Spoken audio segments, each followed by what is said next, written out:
বলেছেন 56 নম্বর সূরা কে না শুনেছেন রহমান ওয়াকিয়া। এই ওয়াকিয়া এর 56 নম্বর সূরার আয়াত 20 এবং আয়াত 21 বলা হয়েছে খাদ্য সম্পর্কে।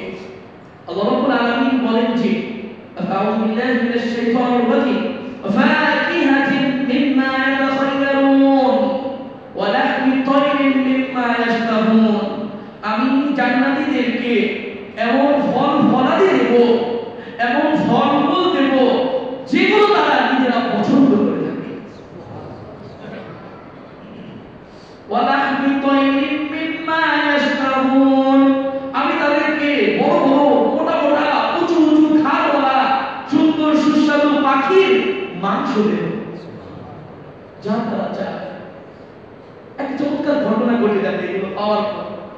সূরা বাকারাতে 1 নম্বর পারা 4 নম্বর পৃষ্ঠা 2 নম্বর সূরা 25 নম্বর আয়াতে খুব সম্ভবত উল্লেখ রয়েছে যে আল্লাহ সুবহানাহু ওয়া তাআলা বলেছেন যখন আমাদেরকে কুল্লামা রুজিকু মিনহা মিন সামারাতির রিজক, জান্নাতে যাওয়ার পরে খাবারগুলো দেওয়া হবে, খাবার। আমরা তখন বলে উঠব ক্বালু হাযাল্লাযী রুজিকনা মিন ক্বাবল, মনে হচ্ছে আমি তো এই ফলটা এই খাবারটা খাই আসছি। জান্নাতে এই ফলগুলো লাইক এটা একটা ট্রে, ঠিক আছে, এখানে খাবার আছে, মিষ্টি মন্ডা সেমাই বুঝাচ্ছি। খাওয়ার পরে মনে করবে আরে আমি মনে হয় এটা কোথাও খাই আসছি। কোথায় গিয়ে মনে করবে? জান্নাতে।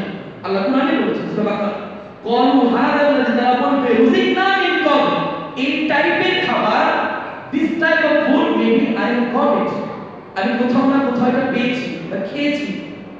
ক্বালু হাযাল্লাযী রুজিকনা মিন ক্বাবল, আল্লাহ বলতেছেন বলবে ওয়া উতু বিহি মুতাশাবিহা, হ্যাঁ কথা সত্য, ওইটা চেঞ্জ থাকবে ঠিকই কিন্তু স্বাদটা আমি দুনিয়ার সাথে মিলিয়ে রাখবো।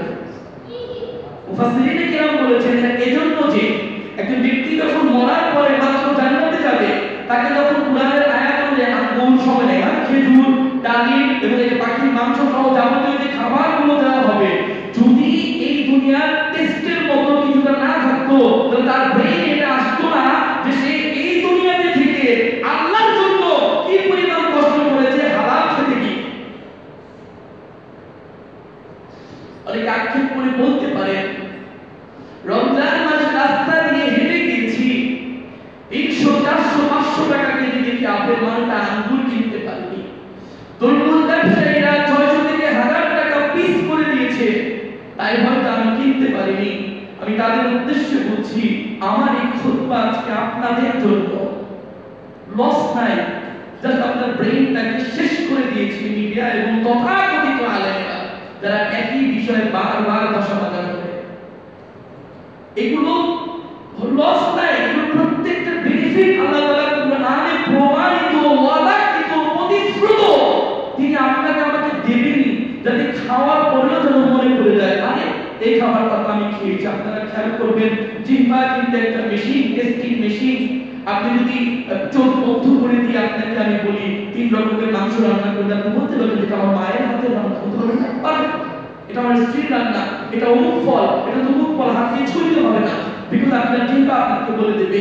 জান্নাতে যাওয়ার পরে ওতু বিহি মুতাশাবিহা, তাদেরকে আমি সার্ভ করব এই একই জাতীয় খাবার যা খেয়ে তারা আনন্দে বলবে হ্যাঁ আমি তো এই খাবারের স্বাদ আগেও পেয়েছি।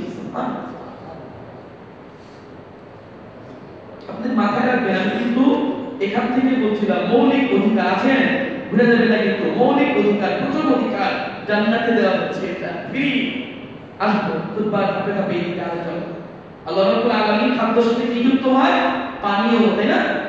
অন্ন মানে কি? খাবার, খাবারের সাথে খাদ্য এবং পানীয়।